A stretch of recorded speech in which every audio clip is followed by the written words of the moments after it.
The heart failure in India is a bigger challenge.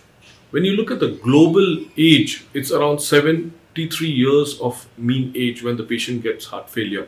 In hospital mortality is 3.8%. Post discharge mortality at 6 months is 8.6%. But when you look at India, the mean age of patients is 53 years, very young. In hospital mortality, 30.8%.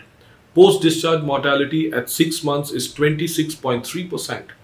So, patients with heart failure in India are affected at a younger age. They have a very high mortality rate both in hospital and also after discharge.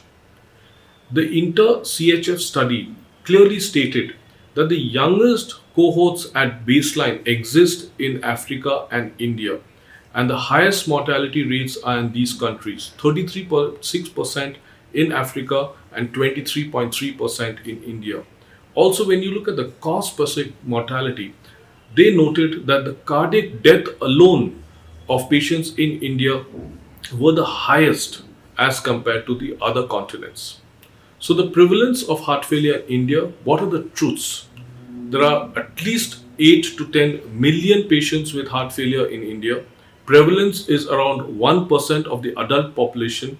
Heart failure in India has a post admission mortality of 20 to 30%.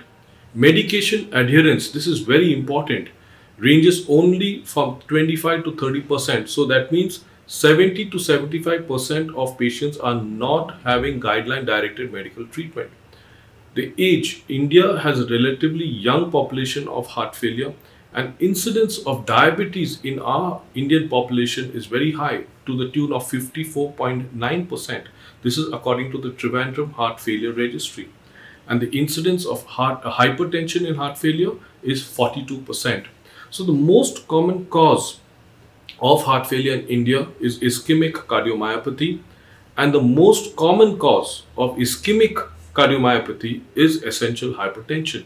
So, going back, if you are able to prevent hypertension because of lifestyle, modify the lifestyle and reduce the incidence of diabetes mellitus in our patients, we will be able to actually prevent heart failure as an epidemic.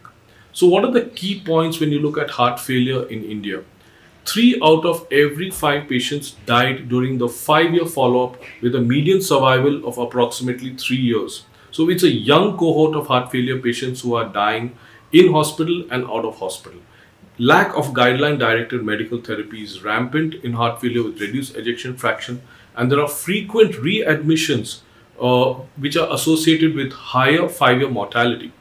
Only 25% of patients who are discharged at the index hospitalization receive guideline directed medical therapy. So it's very important for clinicians like you and me to understand and to educate our friends that after the index hospitalization for heart failure, during the point of discharge, we have to place the patient on guideline directed medical treatment. And also, the interventions are increasing to increase that guideline directed medical treatment should be given to all our patients for heart failure for better outcomes. So, what are the goals of therapy in heart failure? There are three major goals. One is increase the survival, second, reduce the hospitalizations and readmissions for heart failure, and also make the patients feel symptomatically better. That means improve the quality of life.